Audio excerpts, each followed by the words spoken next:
Everybody, good afternoon.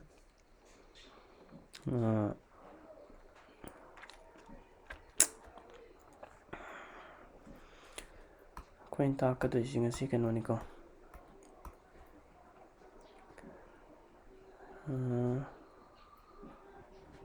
Physics and mathematics.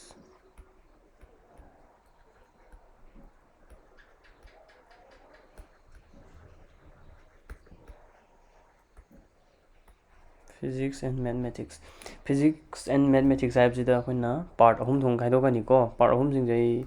hairamge ko. Se noi makha tan yengbada nungainaba. Ahanbada basic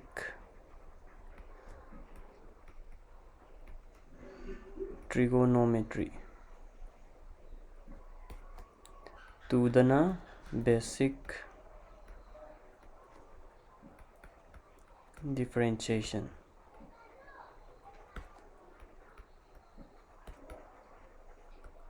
Number 3 dana basic integration.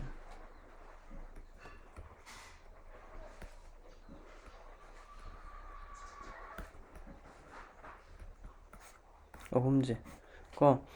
physics tambadane akhona maths khara darkar oyeba maths khawta haidi concept pudi gyan ta jagraju hayeng holakku matamda di phone taraktaba haidi laidana phone taraktragumadi akhona maths eduda sijinayeba ko hotpada sijinayeba akhona calculation ni saruk singjida maths adune akhona hojik taktoise adu hamba gidi ngasi gidi basic trigonometry an hogdoineba ko mathangi nimitana basic differentiation tawrani mathangdana integration tawdoineba ko sigi jidi noi ayamba hojik noi 10 dagi 11 karakpanina 10 dasu 10 bawda tamamani ko trigonometry haibse haidi standard values kumba hojik tamakadoini jidasu basics ngaktani ko jidang doing jide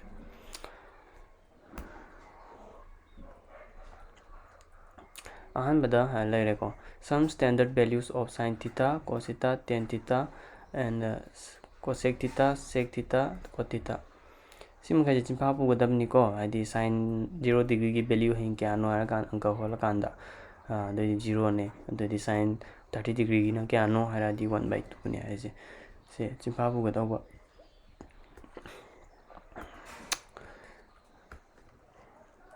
kwai di maru eba value ani ni ko standard value sina physics ta yam to sijinaba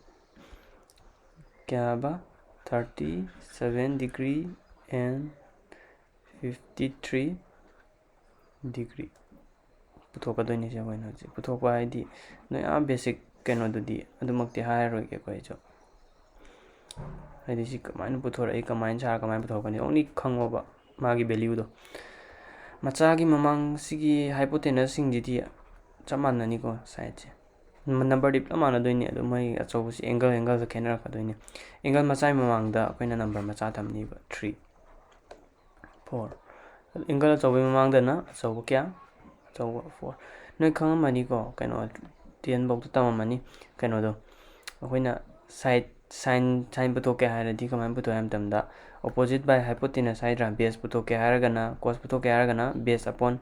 hypotenuse hydra do 10 putoke haragana kari adjacent upon base haraga adumaina putokoduni ko puto je sin 37 degree puto aji sin 37 puto di opposite upon hypotenuse hydra opposite upon hypotenuse opposite 3 ko kano 3 hypotenuse di 5 aduga cos 37 degree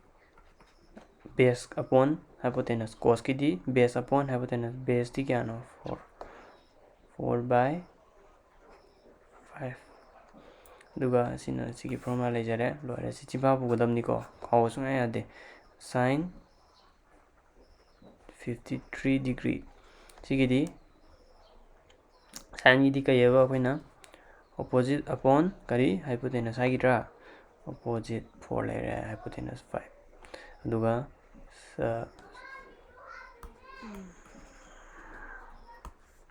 cos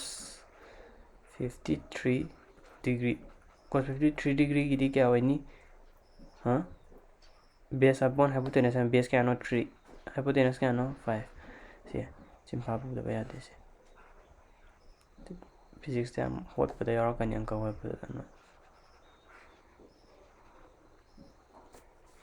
ꯅꯣꯏ ꯀꯥꯏꯅꯃꯦꯇꯤꯛꯁꯇ ꯌꯥꯎꯕ ꯍꯧꯔꯛꯀꯗꯧꯔꯝꯅꯤꯀꯣ ꯁꯦ ꯅꯣꯏ ꯈꯪꯖꯤꯟꯗ ꯆꯤꯟꯐꯥ ꯄꯨꯗ ꯌꯥꯗꯦꯀꯣ ꯁꯤ ꯑꯅꯤꯁꯦ ꯑꯗꯨꯅ ꯈꯪꯍꯧꯔꯣ ꯍꯧꯖꯤꯛꯀꯤꯗꯣ 37 ꯍꯥꯏꯗꯤ angle ꯃꯆꯥꯒꯤ ꯃꯃꯥꯡꯗ ꯅꯝꯕꯔ ꯃꯆꯥ ꯑꯦꯡꯒꯜ ꯑꯆꯧꯕꯒꯤ ꯃꯃꯥꯡꯗ ꯅꯝꯕꯔ ꯑꯆꯧꯕ ꯀꯣ ꯑꯇꯩꯗꯤ ꯆꯞ ꯃꯥꯟꯅꯔꯦ 5 ꯀꯩꯅꯣ ꯍꯥꯏꯄꯣꯇꯦꯅꯁꯇꯤ Trigonometric identities Trigonometric identities ꯁꯤ ꯌꯦꯡꯉꯣ ꯁꯤꯗ ꯏꯔꯤꯁꯤꯡꯁꯦ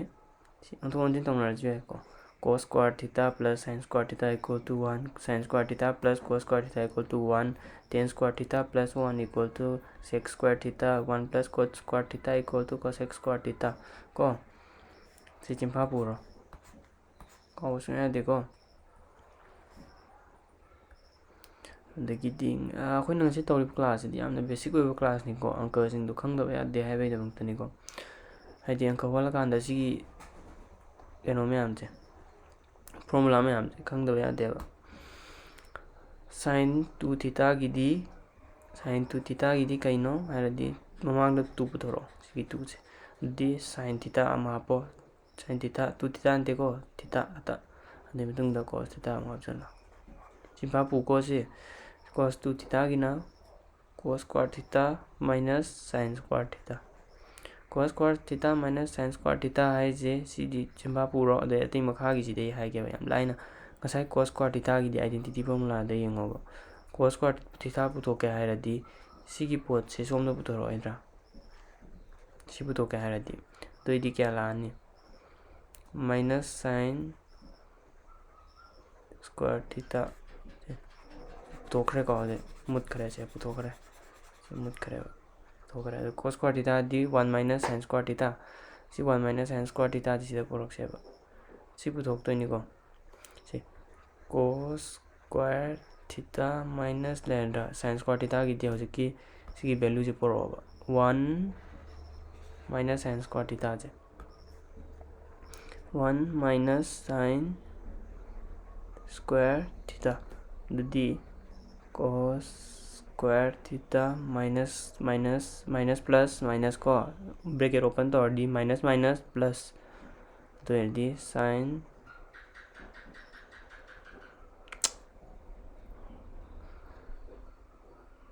sorry लाले मैम सोरे को इन हाइजे cos square theta ने बकोन पुथोइ जे अदुदि cos square theta की मोत सी ने बकोन इदोइ जे नत्रा मानै हाइ नत्रा मानि आइडेंटिटी हाइजे दो एरदी cos square theta की मोत ने को हजिक से ये से cos square theta minus sin square theta cos square theta की जे हजिक की वैल्यू दो क्या आबा cos square theta की वैल्यू जी क्या आबा 1 minus sin square theta दुदी 1 minus sin square theta minus sin square theta minus plus सब मानने को अनी जे सब मानद्रा अदुना प्लस ने minus plus minus 2 sin square theta दुदी 1 minus 2 sin square theta वैरादर formula हमजो अमुका सी फॉर्मूला पुथोके हारदि कनोगी sin की महुत अखोइना 1 minus cos square theta हापकदोइनेबा अदुइदि हजिक नसाइ दुमाइना सी bracket नत्रा minus plus अदो हेरदि 2 cos square theta minus 1 है लाखदोइनेबा गेंदारनी को tan 2 theta की दियो कमाय पुथोकनी है मतमदा 2 पुथोरो ममांगदा मसागी tan theta तो पुथोरो अदैदि minus ऑफ 1 तमो minus को minus tan square theta Chimpa पुरो सीधी खाऊं सिनोय मेस्ता फजना ता से मेस्ता कान दोइना सीधी खांगस 11 की सरुक सिनो हजिपो खांगिरो है सिकी फॉर्मूला नि सिकी अहुम जे खांद्रेदि नोय मेस्ता तम दोइने फजना अजि डेरिवेशन का तमकिनि कमाय लाइनो है जे फजना एक्सप्लेन दा अदो हजिकी फिजिक्स की होय दि चिवा पुरो भाई नोय मेस्ता जम ता कान ताला कनि अदम फजना मेस्ता कान जम नोइना बना को थंगदा sin and cosine addition subtraction सी पुलाब से मेस नो 11 मेस दा पुलाब यावरा कनि नो नौना खनगनु को से नौना कन बाइदि होय नौबुदि नौरि नो दे दोइजो ꯆꯥꯎꯔꯥꯛꯄ ꯑꯃꯗꯣ ꯑꯩꯅ ꯍꯥꯏꯔꯝꯃꯤꯁꯦ ꯁꯤ ꯈꯪꯗꯕ ꯌꯥꯗꯦꯕ ꯁꯥꯏꯟ ꯍꯥꯏꯗꯤ ꯆꯥꯎꯔꯥꯛꯄ ꯑꯃ ꯈꯪꯗ ꯌꯥꯗꯦ ꯍꯥꯏꯕꯗꯤ ꯐꯤꯖꯤꯛꯁꯀꯤ ꯑꯪꯀ ꯍꯣꯠꯄꯗ ꯌꯥꯎꯋꯦꯕ ꯆꯪꯉꯦꯕꯀꯣ ꯁꯤꯒꯤ ꯄꯣꯠ ꯃꯈꯩꯁꯦ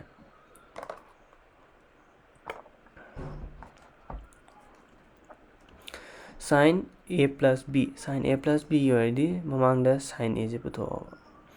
ꯁꯥꯏꯟ a ꯃꯊꯪꯗ ꯀꯣꯁ b ꯀꯣ ꯑꯦꯡꯒꯜꯁꯤꯡꯁꯤ ꯌꯦꯡꯉꯨꯀꯣ a + b ꯅꯤꯀꯣ ꯑꯦꯡꯒꯜꯁꯤꯅ a b cos a sin b +- ꯂꯩꯔꯒꯅ +- ꯂꯩꯔꯒꯅ ꯃꯥꯏꯅꯁ ꯁꯥꯏꯟꯒꯤ ꯀꯣ ꯀꯣꯁꯀꯤꯗꯅ ꯑꯃꯨꯛ cos a sin b cos a + b cos a + b ꯒꯤꯗꯤ cos a cos b sin a sin b ꯑꯗꯣ ꯃꯣꯏꯒꯤꯗꯤ ꯃꯃꯥꯡꯗ + ꯂꯩꯔꯝꯃꯒꯅ ꯃꯣꯏꯒꯤ ꯑꯟꯁꯔꯗꯨꯗ ꯃꯥꯏꯅꯁ ꯂꯩꯒꯗꯧꯕ ꯃꯥꯏꯅꯁ ꯂꯩꯔꯝꯃꯒꯅ + ꯂꯩꯒꯗꯧꯕ ꯈꯪꯉꯨꯀꯣ 10ꯒꯤꯅ ꯑꯃꯨꯛ ꯌꯦꯡꯉꯁꯤ 10a + b